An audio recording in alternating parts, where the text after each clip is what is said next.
As founders, we hear over and over again the importance of founder sales.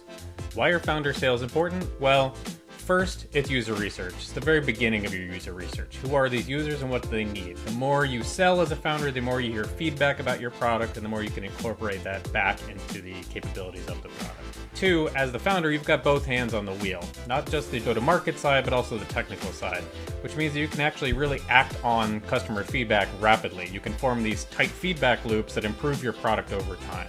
Three, no one's more passionate or knowledgeable about your product and what you're selling than you are as the founder, which means you're going to do a better job. You're going to be able to understand the market better, adjust your pitch better, and start to form that long-term understanding of what it takes to sell your product so that when you're ready to hire salespeople, you can give them the beginnings of a playbook rather than have them come in and try and figure everything else out. Unstated in a lot of this is that founder sales isn't just helpful at the beginning stages of the company.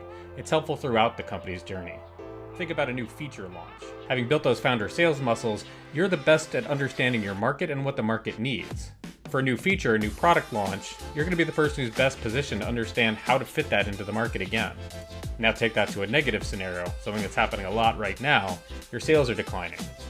Sales are declining, one of three things is going on. Your sales suck, your marketing sucks, or your product sucks. Any of those is pretty scary.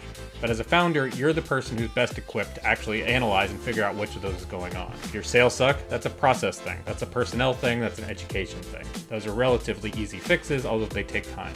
Your marketing sucks, that could be a handful of different issues. From demand gen to messaging to brand. Those things take a bit longer. If your product sucks, if you've fallen out of product market fit, then you're in real trouble. Now you have to iterate capabilities, you have to change the definition of what you're doing. Those require fundamental company level changes. And you as the founder, having done founder sales, are the person best equipped to figure out which of these is going on and the best person to act and make sure that those things get fixed. So founder sales, don't give up. It's not just for the beginning of the company, it's effective and useful at every stage of the company.